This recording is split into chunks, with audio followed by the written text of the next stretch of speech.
Welcome back to the Weird Medieval Guys podcast. I'm Olivia, and this is Aaron, Britain's coziest man, and just look at him. He's so cozy. He's got like a nightcap on, and he's got one of those little candles in a candle holder, and he's got big slippers. He's sitting in front of a blazing fire. I've eaten so much Stilton, I think I'm gonna die. And what a death. They found him face down, covered in crumbs. Face down in a cheese board. I'm like a rat. They found, when they pulled him up, there was just like a block of Stilton on the table with the impression of a man with a blissful expression on his face, just imprinted into the cheese, because that's how he died. It's like one of those boards of pins that you can smash your face against. It was like that, but with cheese. Yeah. I hope everyone has been having a wonderful, peaceful, relaxing, and festive holiday season, wherever you may be and whatever holidays you may celebrate. Because Aaron and I have had an insanely stressful one. We're still snowed in. It's been 2 weeks. There's absolutely no sign of help coming for us. We're running relatively low on Stilton. And at that point, I think we're just gonna have to kill each other for the last of the Stilton, aren't we? Or I could just kill and eat you. But without any Stilton. Yeah, it wouldn't taste very so good. Yeah. Yeah. Mm-hmm. You taste like latkes.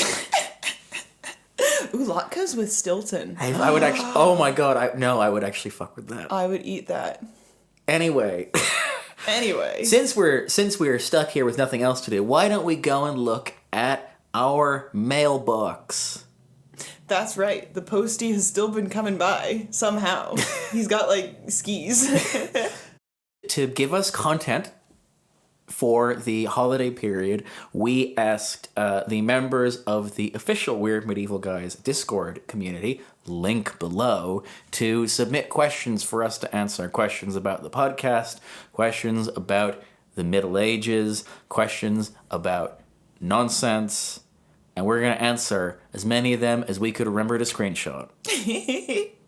Yeah. So thanks to everyone for sending their brilliant questions. We did this last year and it was so much fun. We'll probably do it next year. So join the Weird Medieval Guys Discord if you want the chance to pelt us with questions. And pelted we have been. So yeah, let's dive in. Yeah, let's do it. The feast is o'er. Now brimming wine in lordly cup is seen to shine before each eager guest. And silence fills the crowded hall, as deep as when the herald's call thrills in the loyal breast.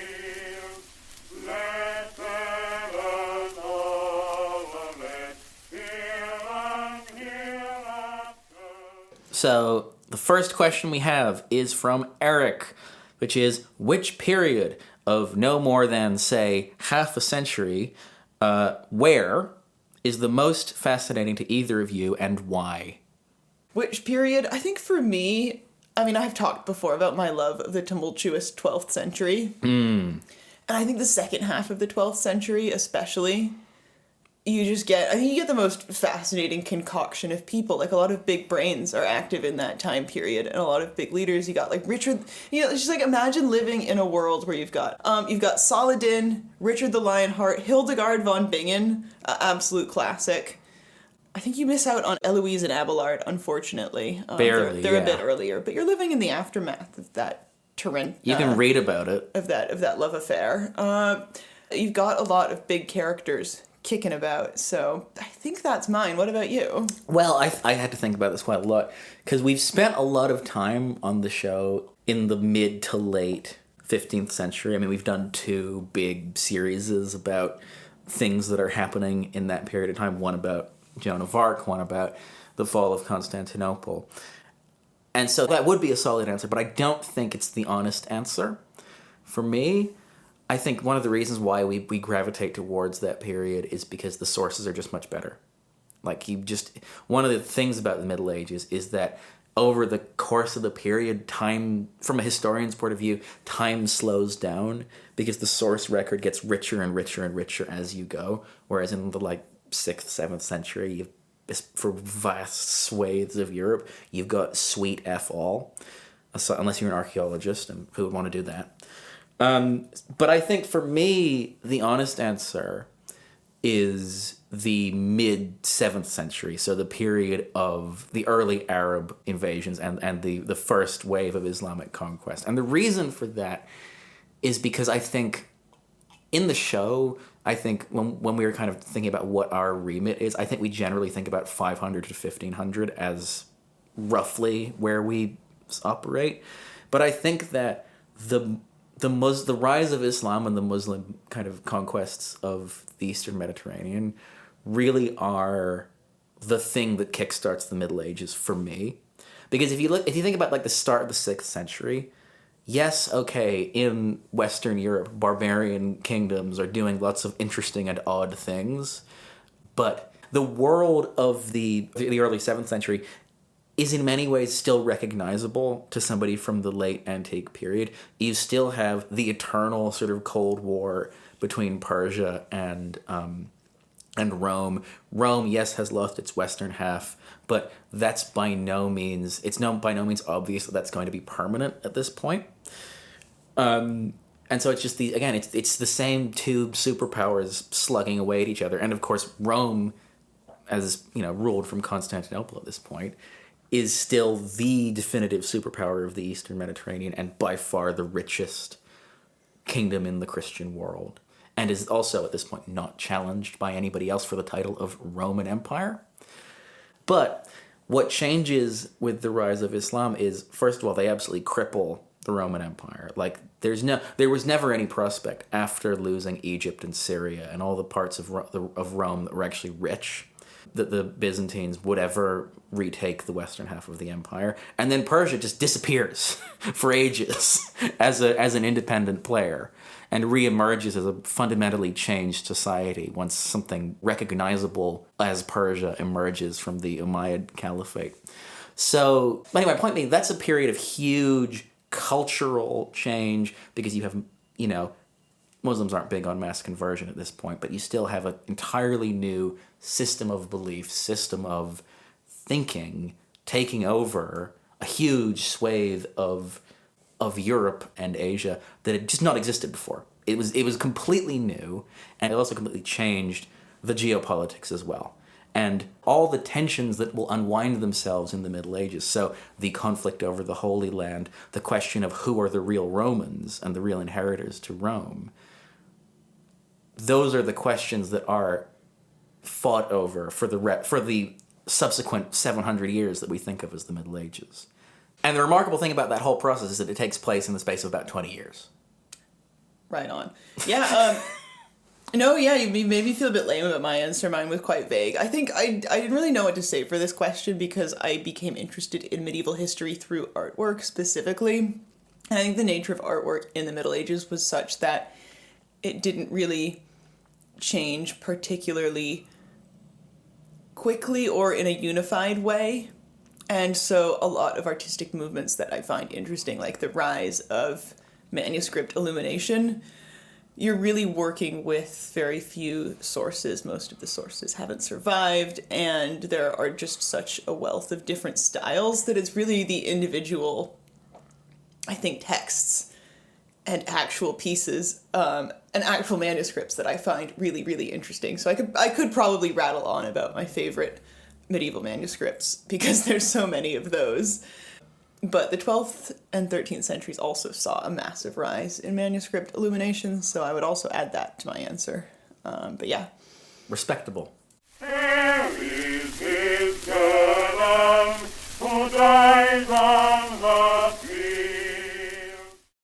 So, we have a question from Monk Crossing, who says, you mentioned a few times in the Animals ep and others that English has a lot of specific words distinguishing the meat of the animal from the animal itself. I'd always heard that it was related to French/English in class, i.e. the wealthy people eating the meat spoke French while the people dealing with the actual animals spoke English. Is that true? Because it sounds like an urban legend, thinking back on it. So my understanding is I think that is a bit of an urban legend. I think the thing to remember about this is that the people who have to deal with the specific parts of an animal first and in the most visceral way are almost certainly going to be working class. So I do kind of take issue with the framing a little bit. I think one of the important things to bear in mind here is the prestige of French in England during the High Middle Ages after the conquest. And so I think it's difficult to pick apart all of these different issues because probably the nobles were speaking French while the people preparing their food were speaking English. And also, at the same time, the people who were coining these words were doing so deliberately in order to conform to and promote the prestige of French over English. And so you very much had this thing of French being the high-class language and many people thinking of English as the low-class language. I mean, Chaucer, who lived in, the 13th century, was basically the first English literature writer since the Anglo-Saxons. So I don't think we can ever really know because we don't have great records of these things, but looking at all of these sources and these medieval books about hunting that I was talking about, where they list like words for all of these different things, different animal parts, etc., that was very much a deliberate act by the nobility to create a codification of how you talk about animals and hunting and game that creates class divides. This is pure speculation at this point, but I think that what you just said, that's definitely the process that happened. What I will give credit to is I think that it's entirely possible that, the class language divide did impact that, on the unconscious level, because of course it would. Like, that's not the reason why people are coming up with all these ideas, but it may have influenced the way that they thought about the nature of their food, and that will have definitely colored their word choice. Let heaven all of it hear and hereafter. Moving on to Trower Power, who asked, how do you decide /script who is worthy of being a, quote, guest speaker on the podcast, and whether Olivia or Aaron or whoever is doing the voice? First of all, because there was some confusion about this in the Discord chat, I want to clarify, I believe this person is referring to, by guest speaker, not other people who show up on the podcast, because we already have criteria for that. There's only one criterion, actually. It's, are you Joe Mason? I have people in my real life who have said to me, wow, I wish I could meet Joe Mason. Everyone wishes they could meet. I wish I could meet Joe Mason. I've already met him many times. So I think what this person is referring to is the people who do silly voices done by us. The people, the various characters who appear. Right, and now it's time for Aaron to drag me through the mud. Yeah. Go on, So- have your fun. You have been talking for a week about how excited you were to slag me off to our podcast audience, and you know what? I take full responsibility for my words and actions. You've earned the right to do this. So, before we recorded the very first episode of the podcast, Olivia gave me one very clear instruction. She looked me dead in the eyes and she said, don't do any voices. Because I love doing voices. It's like doing little characters and little bits. Like, hey, everybody, it's me, is like 90% of my jokes. And so I felt quite wounded by that, and I've carried the wounds forward and never forgiven you. And of course, it's hysterical now because like that has become such a like core part of the show's identity. But I just wanted the people to know what you said. Yeah. And the terrible mistake that you made. I think it's hard because when... The difficult thing about trying to be funny is, like, I live inside my own brain, and so nothing that comes out of it is funny to me. And sometimes people will comment on, like, throwaway comments that we'll make on the podcast and be like, oh, that was so funny. And I won't have even really, like, thought that much about it. Yeah, exactly. And so in my mind, like, we really had to win over the audience by being as, like, serious as possible. Yeah. And... No, I mean, I always knew where this was headed. Because it's like... You're always going to end up having a conversation that's basically just the conversations that we have anyway.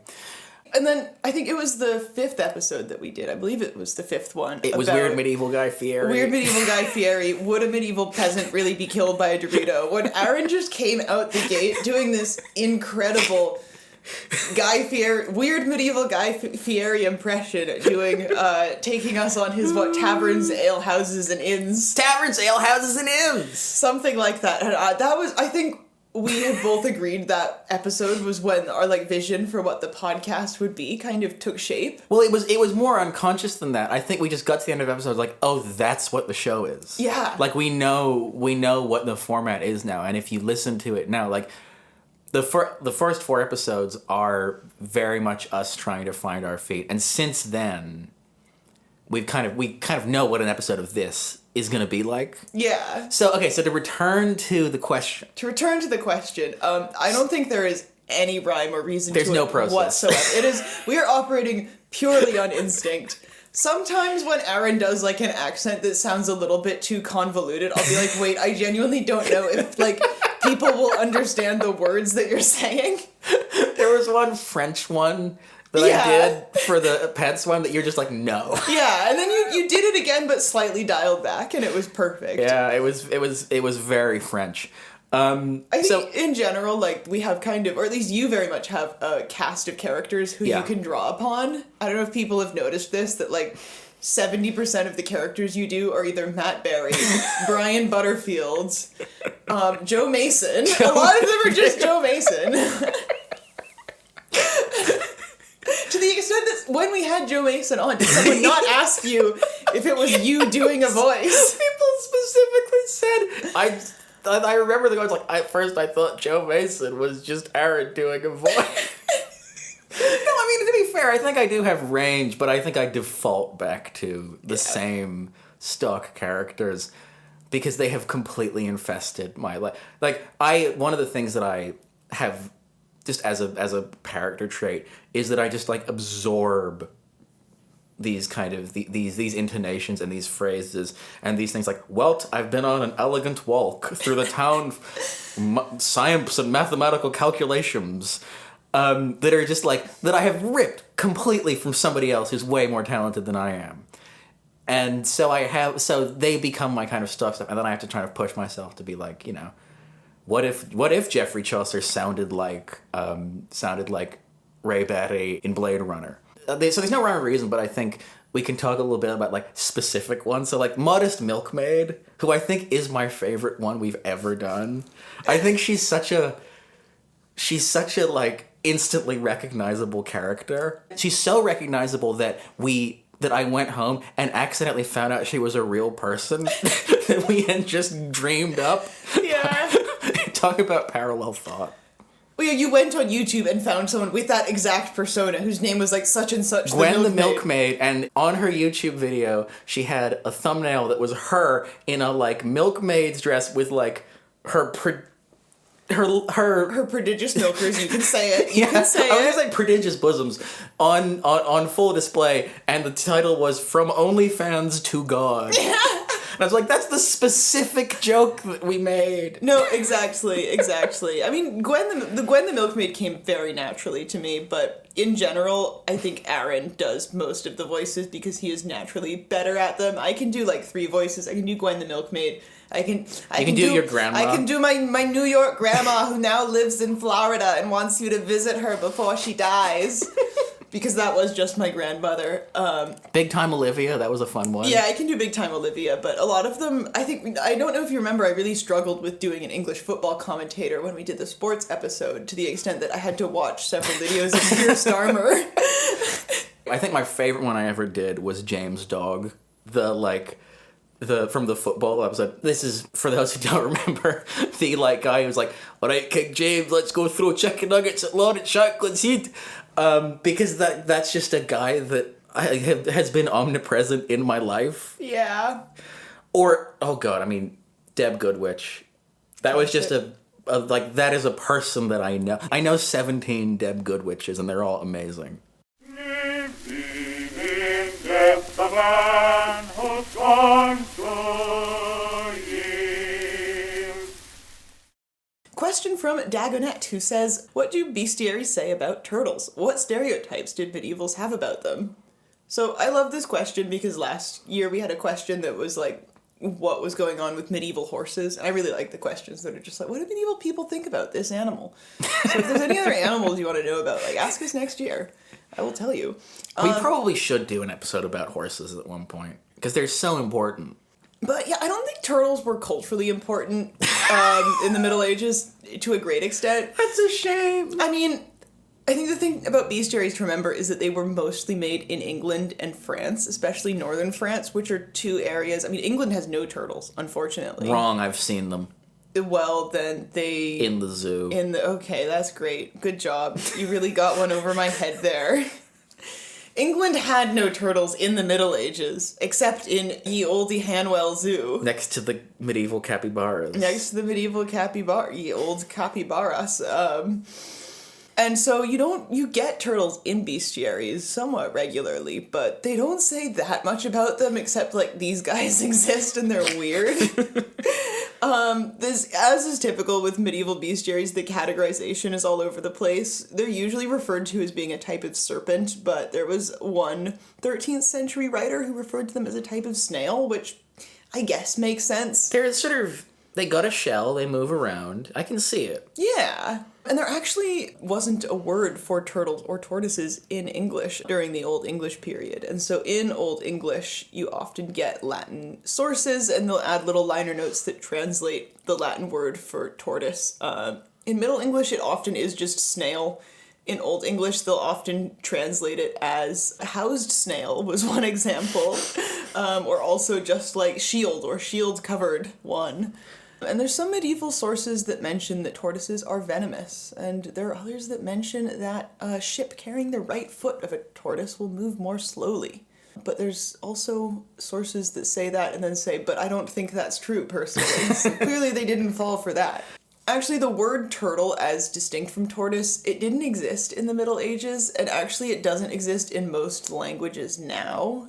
So, for instance, in German, turtle is Schildkröte, and tortoise is Landschildkröte, so it's literally just like land turtle. Wet one and dry one. I mean, basically, there's no taxonomic difference between them. I mean, tortoises are kind of just a term that's used to refer to some types of terrestrial turtle. So Middle English had the words tortoise and tortuga, which came from Latin and French. The word turtle didn't arrive on the scene until around the 17th century, but I was actually reading about the origin of that word, because apparently it first referred to doves explicitly and exclusively, which is why we have turtle doves. That is so festive. Isn't that great? And then I think through its similarity to the word tortoise, it became applied to turtles. Do you think that the song is actually about... He won't stop giving me these turtles! But yeah, I think that's especially funny because apparently the word turtle as referring to a dove came about as an imitation of the sound that a dove makes. Because, as we all know, doves make the same sound as turtles. No, yeah, exactly. You got that. Anyway, doesn't it help? This is now veering into just Aaron's observational corner. Doesn't it help that, like, Europe, like, the turtles and tortoises that you get in, like, Western, this is going to be controversial, but, like, Whoa. Europe and surrounding bits of Asia do not have very interesting turtles and tortoises. Like, all the cool ones are in the New World or China. Interesting. It's true. I will leave the response to that as an exercise for the listener. Let's in the move along. comments. They're going to get mad at me. Yeah, sound off your turtle opinions in the comments. I remember Ice was, like, swimming in a pond once. It was, like, wholesome family activity in the States, and I was just swimming along, and I just saw the biggest snapping turtle you've ever seen in your life, and I was just like, I think I'm gonna go home now. That's the right move. They're terrifying. They look like crocodiles. Never in danger, wailed our fathers, free and undaunted, make salt our renown. Here's one from Adam Brody who says, how do you guys know if a topic is right for Weird Medieval Guys? How do you find such interesting medieval history books and primary sources? And what do you think you do differently from medieval history podcasts? And why do you do that? It's hard for me to answer that last question because I have a bit of a policy now of not listening to other history podcasts unless it's like something I'm really specifically interested in and not likely to cover in the show. because I really worry about accidentally lifting. I don't want somebody else's words in my mouth unconsciously, and then all of you realize that I'm not a font of knowledge. Yeah. I'm just regurgitating things that people who have spent years researching have said. But I think, in terms of how do we know if we know if a topic is right, for me, it's, do I find the question interesting, and do I know the answer? Because a lot of the time, I quite like not knowing. Like the space episode that we did, that was just like me going, there's probably something weird happening there, and I don't know what it is, but it seems important. I think the word topic is a good one to touch upon, because I think we're not interested in, like, covering specific events, and we're not really interested in doing play-by-plays of how things happened. Unless we're doing some big blowout series. Yeah, I think occasionally we'll save those for, like, a multi-parter, which we have done a couple times. And we'll continue to do.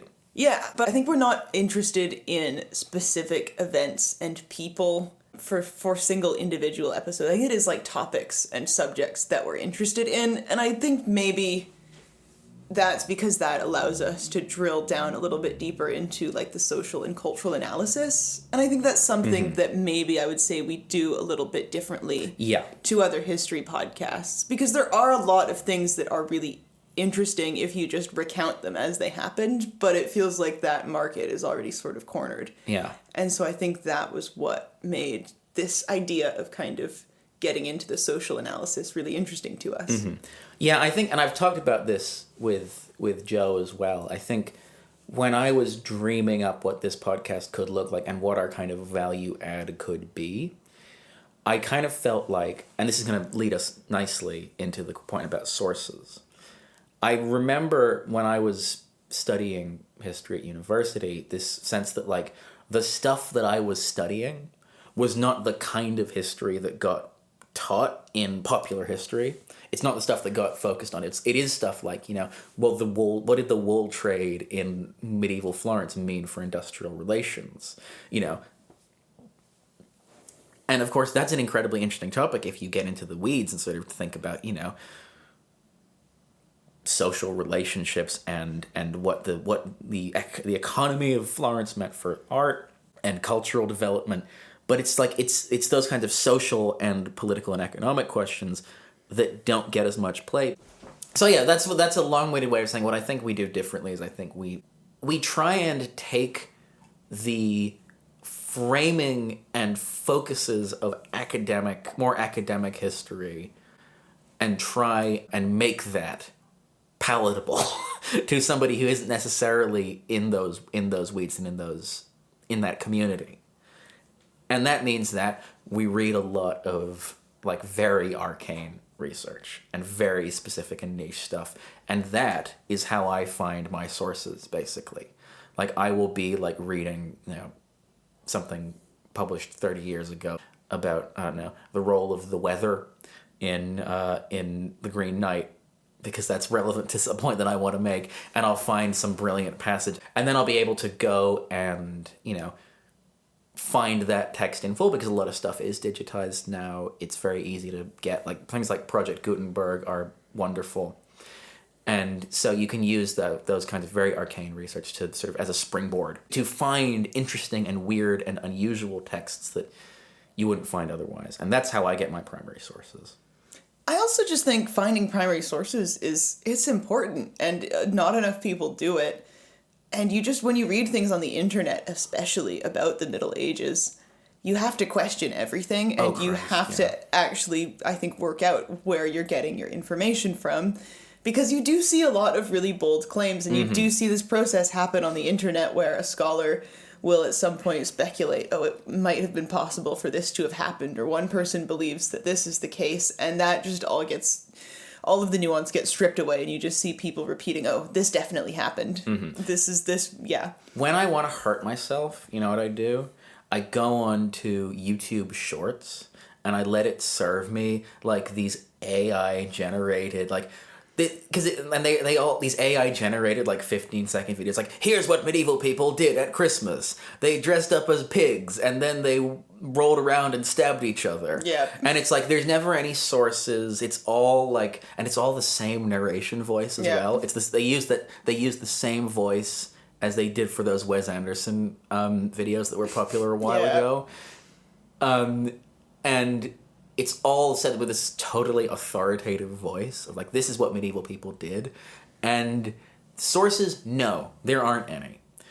And this is one of the big issues with doing research on the internet now, I think, is you have to work overtime to make sure that everything that you are finding is legit, especially if you're going to go and repeat it to an audience of thousands of credulous people who trust you. Yeah, and that's such a good example, because that's exactly what I'm talking about. There will be a document, a highly spurious document from the 1200s that says, and on this day on Christmas, a medieval man named Bartholomew Hogg stabbed someone. And then you'll see this like repeated, and someone will say, and then it will just get turned into, through the game of internet telephone, like, a hog stabbed someone on Christmas, initiating the medieval Christmas tradition of getting stabbed by a hog. And it's like, there's just so much of that, and I think it's important to push back on it. I think primary sources are just interesting because you get to hear things straight from the horse's mouth, or occasionally the medieval person's mouth.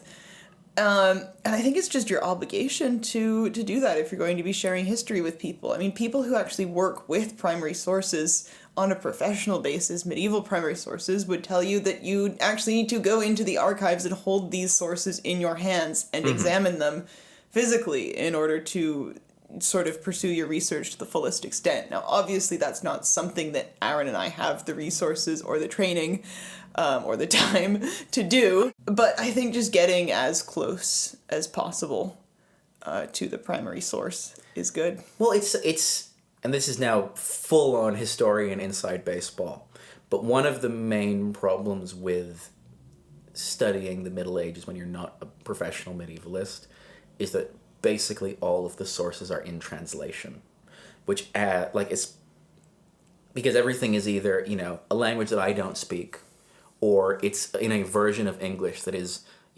nigh incomprehensible, especially the further back you get. Like everything before Chaucer is like, forget about it.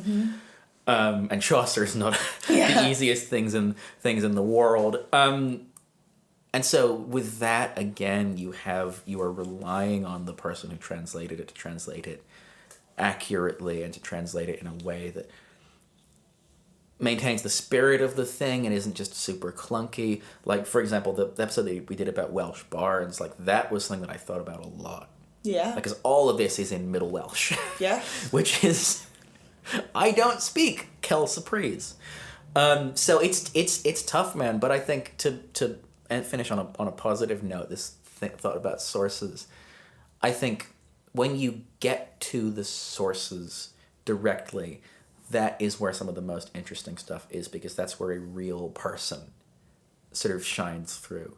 Like if you think back to the episode we did about medieval universities, that article, The Lives of Medieval University Students as Expressed Through Their Letters, is one of my favorite things we've ever read on the show, because it's just a lot of it is just these long, unbroken chunks of just like of correspondence where it's clearly to a specific person, and you can see the character of both people in the correspondence shining through.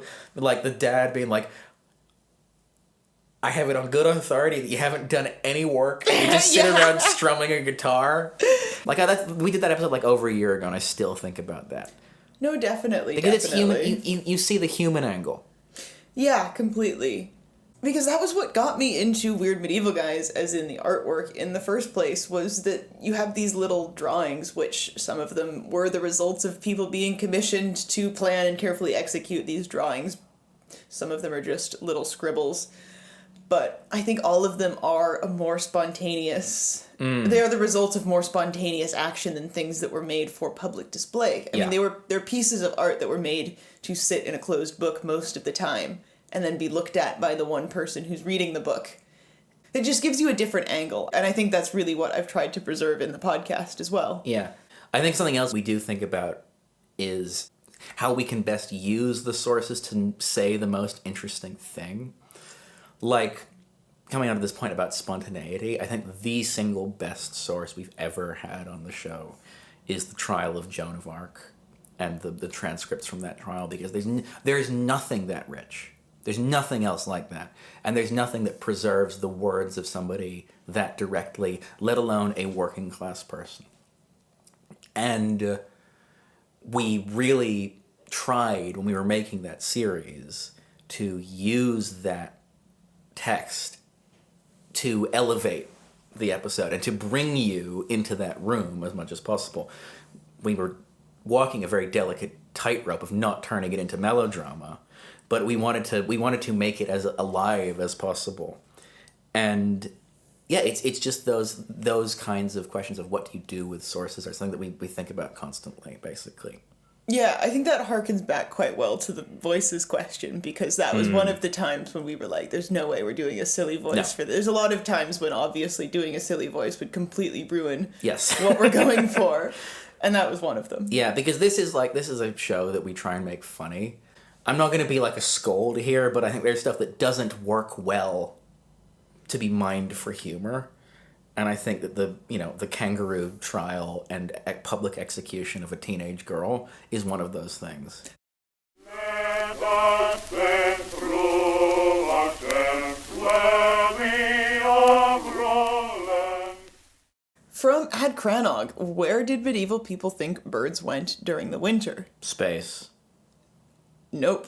I don't know if I can answer that broadly, but I can give you an example of one type of bird for whom a very confusing explanation was given for why they disappeared in the winter, and that is the barnacle goose. Do you know about this? I vaguely know about this, but I don't remember. So the medieval idea about the barnacle goose, which flies south to Africa for winter, and they did not know that it did that, because how would they, was that it came out of a tree or a barnacle. And so there are medieval depictions of these birds fully formed being spontaneously generated out of like these little seed pods. No, seriously, look, I'm gonna get up a picture and I want you to describe what you're seeing. Look at them. Yes, they are falling. The geese are emerging out of holes in a tree and just sort of falling to the ground. And then there's two of them standing on either side of this tree looking at each other like, what the fuck just happened?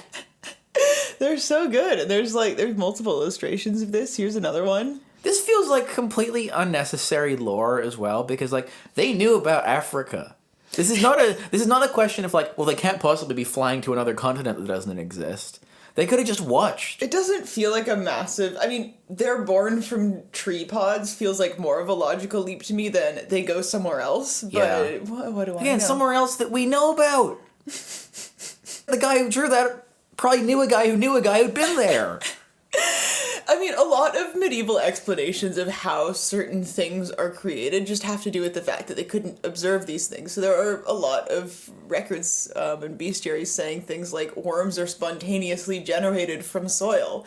And to be honest, if I didn't know that that wasn't true, I would think, okay, yeah, fair. Or like maggots are spontaneously generated from rotting flesh. Like, I've never seen a fly egg. Yeah, but like, I feel like maggots is a smaller leap than where do geese come from? Trees, mate. Wait, maggots are small enough that like the spontaneous generation of one feels inconsequential. Yeah, But and a bird has more going on. How and would also, they make out? How would you the tree find know? maggots on How would the tree know what parts to make? You find maggots on rotting flesh. You find birds on trees. Not geese generally are sort of terrestrial. Yeah. They saw a goose next to.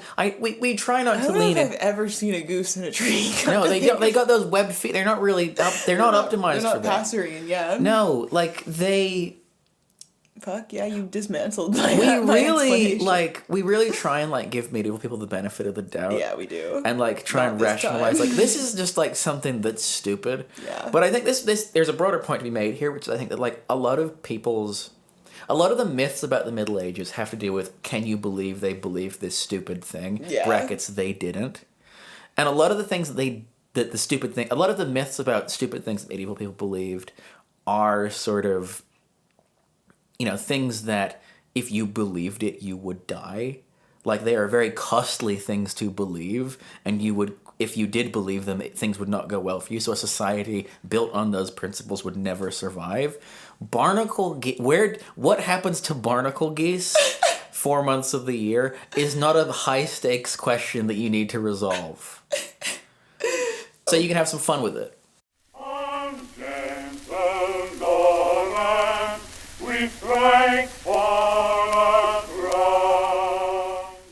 We have another question from Eric, who asks, what did medieval taverns really look and run like? Most medieval taverns in our imagination look like the Prancing Pony, with waitstaff, private tables, and excellent menus as if they were modern restaurants. But from what I've read, medieval sources, that's wishful thinking. See, that's an interesting question to me because my image of a medieval tavern is not a place of privacy and luxury.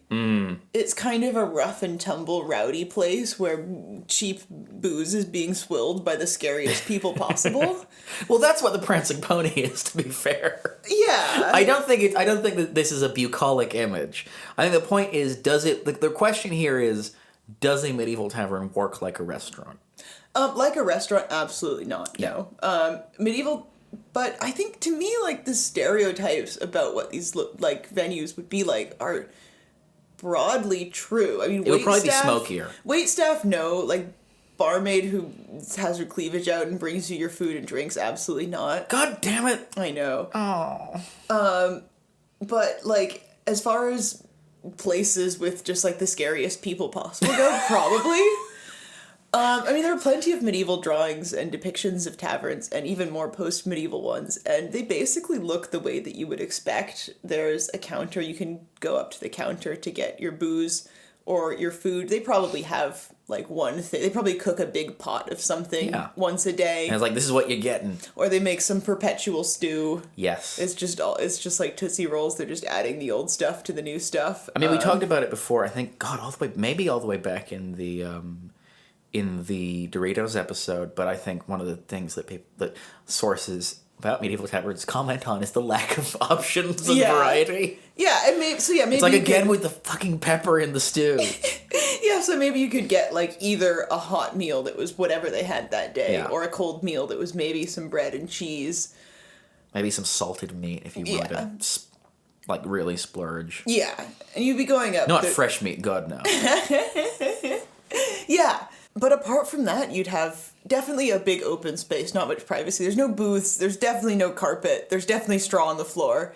You've definitely got... I think the main difference, actually, is that it's not a table-heavy environment, it's a bench-heavy environment. And you get some low tables that you can put your drinking vessel on. But I think it's less arranged around the concept of sitting around with a specific group of people and dining. And more just about this communal booze swilling experience. I love communal booze. And I think as a sort of corollary to that, the concept of the inn, especially as a place where you go to get a room in the Middle Ages, probably less available to the average person. You'd be lucky to get your own bed in a medieval inn if you are just your average Joe Schmo. Most of these people are rocking up and sleeping in beds with total strangers. Yeah. And yes, you are getting bed bugs if you don't already have them, which you probably do already have them. Yeah, I mean, there are definitely classier establishments, like the we haven't talked about this before, but the Khans of the Middle East, which is just like closer to a kind of motel experience, where there's just like a big central courtyard where you keep your horse, and then there are people who have like you do have your own room, and those are very nice, very classic. A lot of them have survived. There's a few. I think there's still a few in Damascus, actually. Yeah. Not operational, but oh, if only. Well, they might still be. You could turn that into a pretty good hotel. My point being, like, that exists, but that's for a professional mercantile class. It's not for Joe Schmo. Exactly. And there are even in England and Europe, there are sources that reference reputable and disreputable establishments, and so I think you can probably fill in pretty well in your mind the difference between those two, the spectrum of all the things in between. When I picture a medieval inn, it is more of a sort of hostel environment, like a shitty youth hostel. Definitely a shitty youth hostel. I 10 think that's euro a night. Very, very good analogy.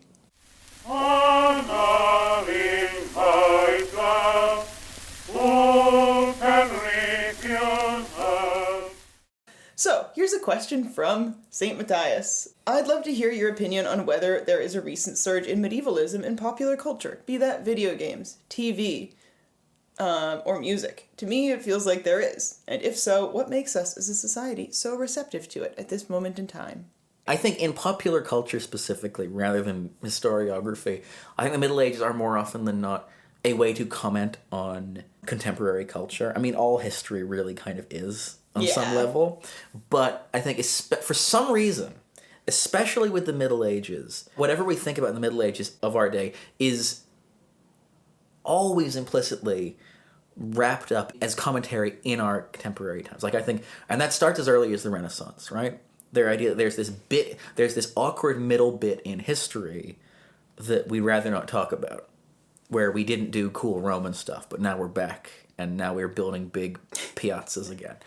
Like, and I think that a lot of the misconceptions about the Middle Ages come from a desire to de-rationalize them and make them less like us in a way that is the opposite of whatever we think about our contemporary society. Like, for example, one of the big uses of the Middle Ages, right? When medievalism, and I mean this both in the sort of scholarly and pop culture way, got kind of adopted and enthusiastically embraced was in the period between 1848 and the Second World War, where you had a bunch of these big land empires in Europe, the Ottomans, the Austro-Hungarians, the British Empire, collapsing and producing all of these new states that often had quite ill-defined kind of borders and senses of self, because a lot of the time they had been under the dominion of a foreign power for hundreds and hundreds of years. Like, Greece is a classic example. The modern idea of Greece as hearkening back to the Hellenistic period of the ancient days is a totally 19th and 20th century fabrication. Goofy. And 19th century, 20th century fabrication. And the modern sort of kingdom of Greece that emerged from the Ottoman Empire was able to lean on that because Greek was a prestige culture. But what do you do if you are, say, Albanian? Albanian is a great example. Heaven Romanian. Forbid. Oh no. Or Romanian or Czech or Slovak or Hungarian. In those new societies, the question of who we are and what does it mean to be Slovak, what does it mean to be Czech, was an open question. There's a huge upsurge of literature produced in Central Europe, set in the Middle Ages in the 19th and 20th centuries. Why? Because people are building a national identity, and they're doing it in the context of the first ever kind of mass culture. And I think one of the things that I think is really interesting, and I'm going to speak to my own experience as a Scottish person, I think one of the things that's been really interesting in Scotland over the last decade or so is this is a country where the question of independence and should Scotland go back to being what it was in the Middle Ages, which is an independent state, is very much still a live sort of debate. Whatever you think about it, about 80% of the population has a very strong opinion about it one way or the other, right? Yeah, and about 40% of the population, the opinion is we have to go back.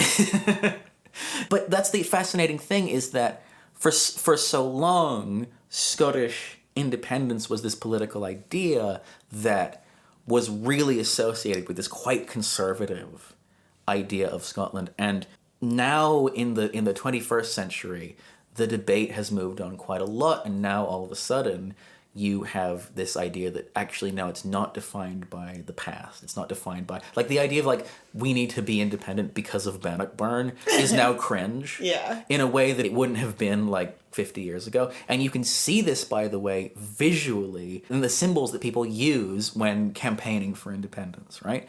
So Scotland has two flags, right? This is going somewhere. I'm 100% with you, yeah. So there's the Saltire, the national flag, the blue and the white cross on the blue background, right? That's what people know outside of the UK.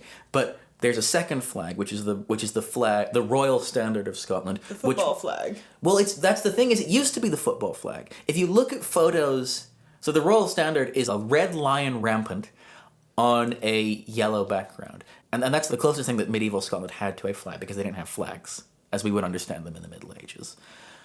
But if you look at a Scotland football stadium, a photo even as late as the 90s, you see a whole lot of red and yellow. And now it's all blue.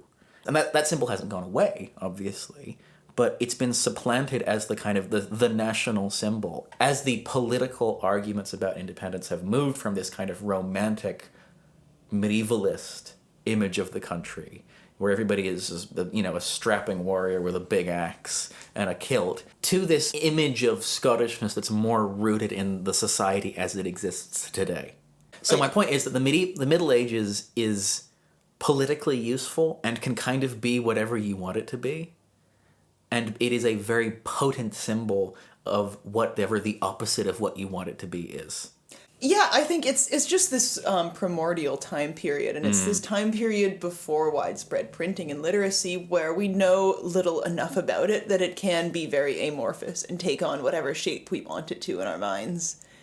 I was reflecting back on my podcast performance recently, like things that I wish I could have done better on the podcast. I sat you down for your annual review. Yeah, and you fired me, but I refused to leave. We have very good unions. Exactly. I actually negotiated a raise. And one thing that I kind of regret saying, or that I think I worded badly in quite a few episodes, was referring to like medieval historiography as being distinct from historiography, the way people talk about history and study history in subsequent centuries and even today. Because I remember saying quite a few things like, in the Middle Ages it was important to establish a sense of precedent in order to establish legitimacy. And the implication there is that that's gone away. It hasn't gone away. Precedent is so important. The number of times that people invoke things used to be this way to imply things still should be this way is countless. It's numerous. And I think that the image that we have of medieval society as this time, not just of horrible things, but also of chivalry and these life-changing battles, and this time when people had very little and bad technology and shit for brains and no battle tactics, even though we know that's not true. So they just had to get by with like pure gumption. And so if someone in the Middle Ages had enough gumption to expand my nation to its current state, then like surely that's the way it should be right now. Yeah. And I think we are just constantly invoking those things. I mean, even in Scotland today, people will invoke Robert the Bruce and William Wallace a little bit, less so now. It's cringe, but people still do it. Yeah. Yeah, and we don't just see that in a conservative, go back to the way we were type of way, because I think it can also be spun in the other direction. I mean, in our second episode ever, we talked about Juliet Shore, the American economist who claimed that medieval people worked less than we do now.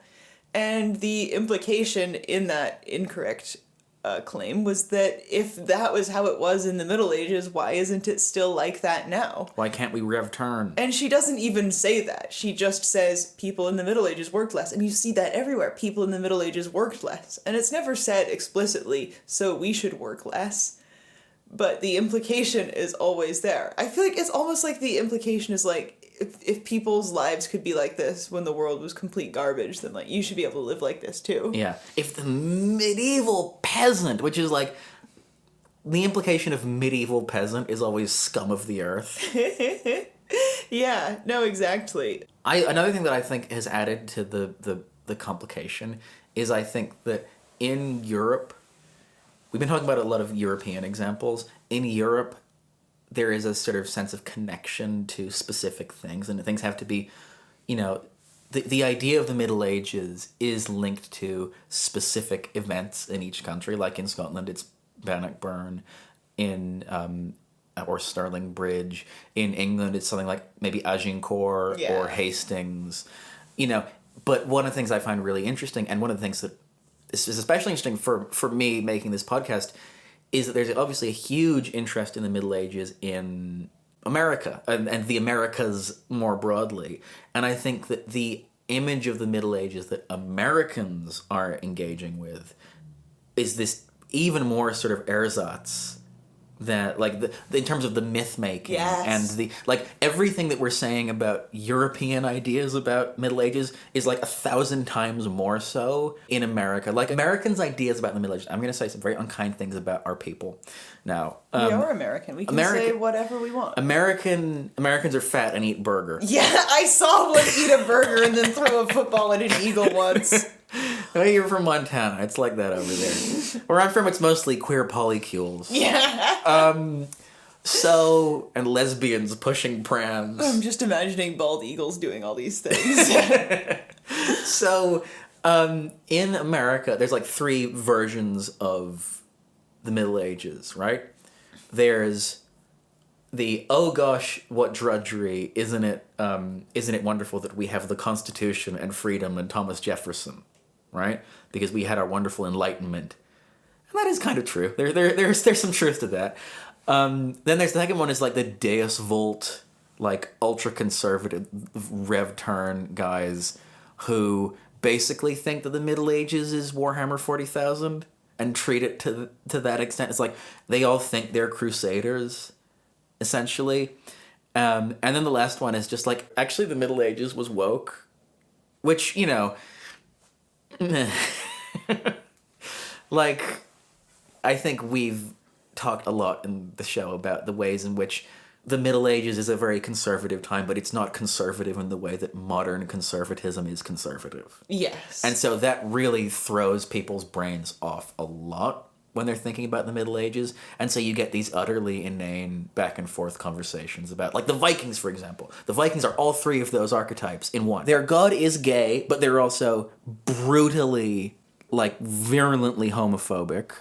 They are incredibly, ferociously martial and violent, but they also are extremely well-groomed and take a lot of pride in their appearance. They love putting little gold rings in their hair. Oh, they do. They're just sitting around braiding each other's hair in the snow.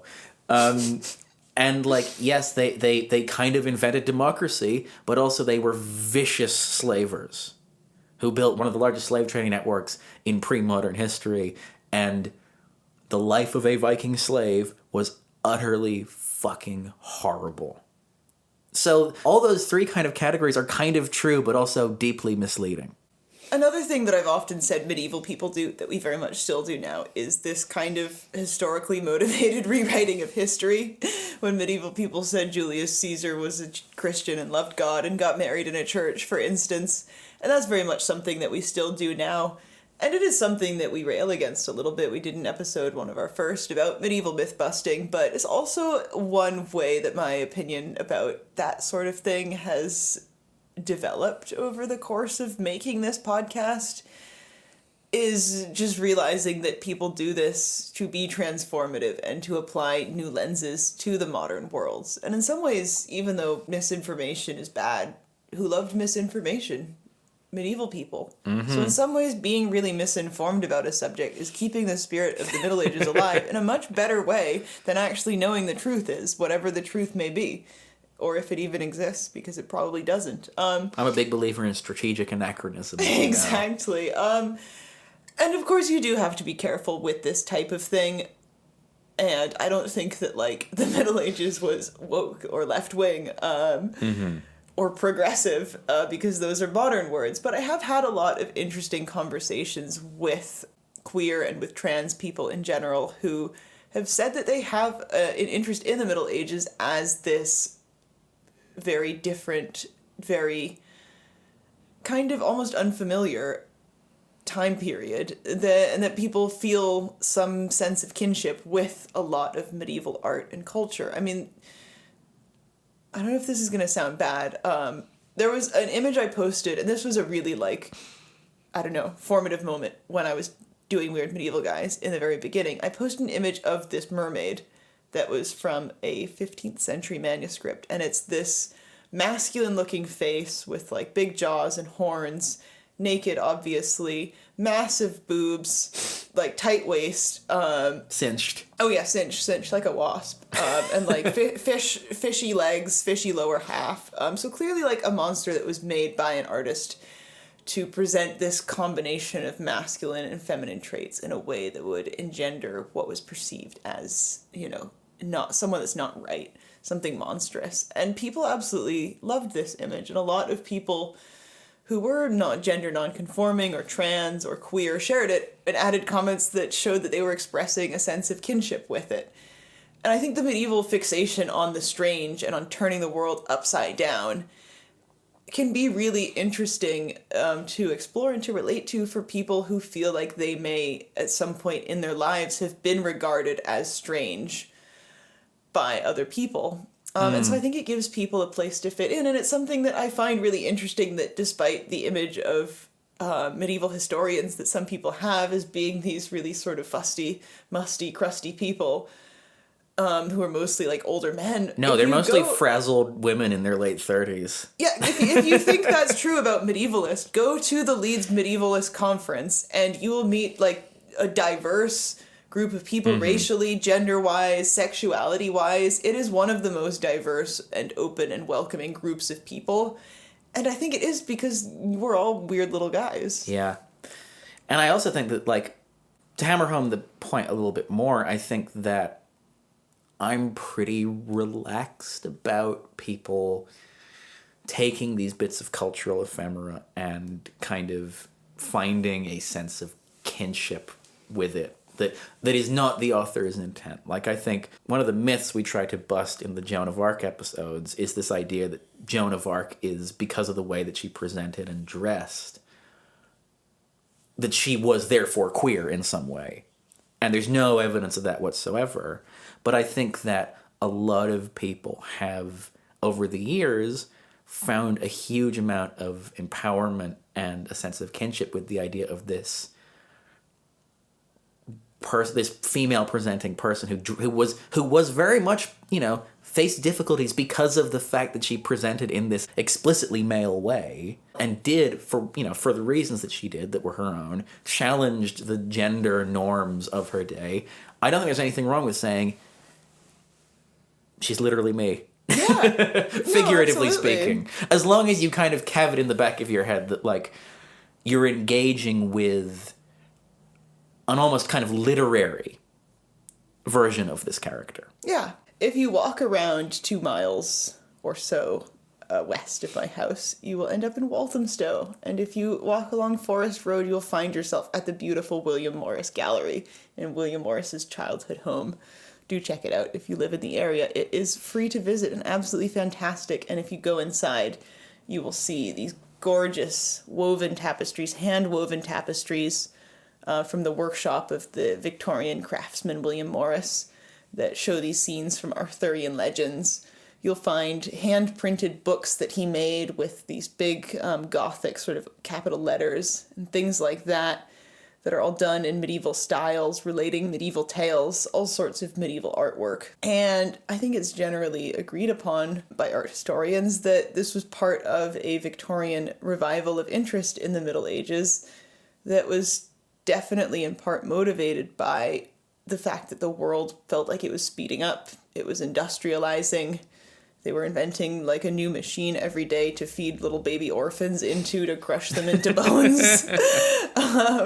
And the world felt like it was becoming a scarier and scarier place. And I think that the Middle Ages, this time period when we didn't even know what was in half of the world, and the other half of the world we thought there were like unicorns there, I think it just feels like a really safe place to retreat to, because it was a place where you didn't have to, in a time when you didn't have to actually confront the truths of the world around you to the same extent that people did later on. So I think that's part of it too.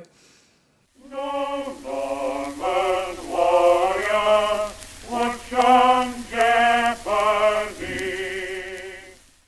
Okay, we've got one last question. There were, I should say, before we talk about this, loads of really good questions about things that definitely just deserve their own episode. So for Eric, who asked about medieval horses, we definitely should do a whole episode about medieval equestrianism.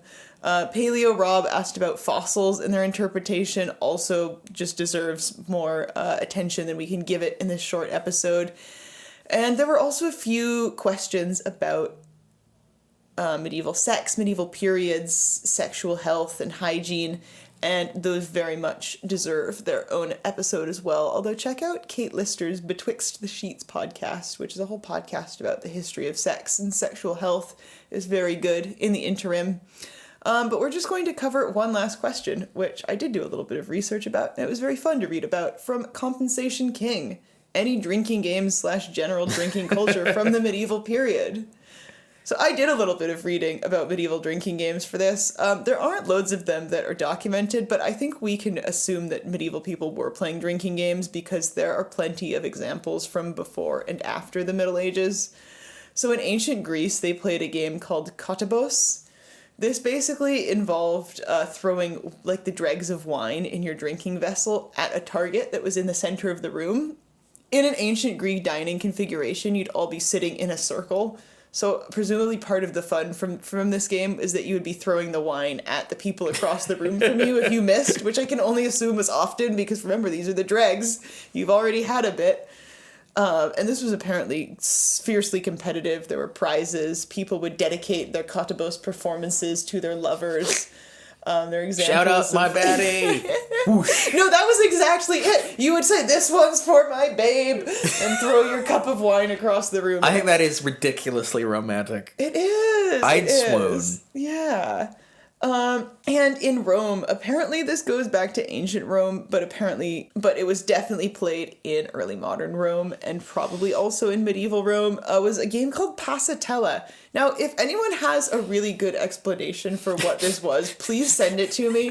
From what I can gather, this was a game that was kind of like a roast battle. From what I understand, everyone in a group would pool their money to buy the same number of drinks as people in the group, but then people would be like deemed like the king and like the sub-king, and people were given like either the power to deny other people alcohol, or were given the role of like, you have to beg for your alcohol, and you had to deliver speeches, and the speeches would either be like laden with insults if you were telling someone why they couldn't drink, or you would have to like praise someone to get them to give you booze. I don't know if I guess this does count as a game, but to me it just sounds like a really depressing humiliation ritual. What are you talking about? I was about to say, that sounds like so much fun. It probably is fun. I think it depends on the spirit in which the game is well, played. From what I understand, usually not very benevolent. It does sound like the Romans. It started a lot of fights. And remember, like, the people who are saying, no, you can't have any wine, are getting progressively drunker and drunker. Yeah. You are sober and fuming. I'd be pulling out my knife. I don't know why people agreed to this. I guess you just had to if all your mates were like, hey, let's play Passatella, bitch boy. Peer pressure. Yeah. It's the reason I end up playing most of the drinking games I play. Oh, I play mine because of beer pressure. It's the pressure in my head that tells me to drink beer. It's always there. Oh God. You're such a middle-aged man at heart. It's wine o'clock. And then there are medieval examples of vessels that were made to make drinking out of them really difficult, presumably so you could watch someone try to figure them out and laugh. So we're talking about like jugs and cups that are constructed in weird ways with like hidden tubes and chambers where if you tried to pour or drink out of them, either like all of the liquid would mysteriously vanish or perhaps it would pour all over you, and you had to hold them in a specific way to get them to work. And so the theme in most of these is quite different to a lot of modern drinking games in that the goal is not to get you to drink as quickly as possible and as much as possible. In order to find historical examples of that, we have to go to Tang Dynasty China, where they played a lot of games that were astonishingly modern. So there were games where, for instance, you would have to make spontaneous poetry. One person would say a line, and the next person would say a line, and if you stuttered or came up with a bad line or couldn't come up with something, you had to down your glass. There were ones where they apparently had, like, little statuettes of barbarians, which is to say Westerners. And they would either set them up on the table or they would, like, spin them, and if the barbarian fell over and its barbarian sword was pointing at you, you had to down your glass. This sounds suspiciously familiar. Remarkably like Spin the Bottle. Spin the white boy. Yeah, exactly. Roland's great spirit looks down on us. Walt. That's just about gonna do us for this episode of the Weird Medieval Guys podcast, and it's also gonna do us for 2024. Thank you so much for listening to the show. I think it's, we've talked a lot of behind the scenes stuff on this podcast, but to say one more self-indulgent behind the scenes thing, I think we have this year really experimented with what this show can do and be, and it is so wonderful to find its audience and to see that people really like this thing, this kind of absolutely you have no idea how low rent the setup is. This is the first ever episode right now that you're listening to. You can't tell them this. To be recorded with 2 microphones. We are no longer... Did you ever wonder, why is there audio so bad? It was one microphone! One microphone and we were sitting on the floor. Now 2 microphones. Aaron's sitting on a couch. I'm still on the floor, but that's personal preference. Yeah, she's just a rat. I'm just a rat. I'm a little floor rat. All right, yeah. I'm a little floor podcast rat. So now we are as professional as the Talk to a podcast with Haley Welch. Yes, exactly. In other news, please buy our Bitcoins. Yes, invest They in... have pictures of our faces on them. Actually, you can't make that joke anymore because people have made a Weird Medieval Guys crypto. NFT, yes. Oh, no, there's a crypto. There's a crypto, too. Yeah, they asked me to endorse it. Did they? Yeah. Oh, my God. It's wild. Yeah, but please do invest in Onion Coin. The only crypto that is pegged to the value of the onion. Just kidding, that probably already exists. People say a lot of the time that, crypto, it's kind of a pyramid scheme. But the truth is about Onion Coin, I can't deny, it's got layers. Like a pyramid. Like a pyramid. Okay.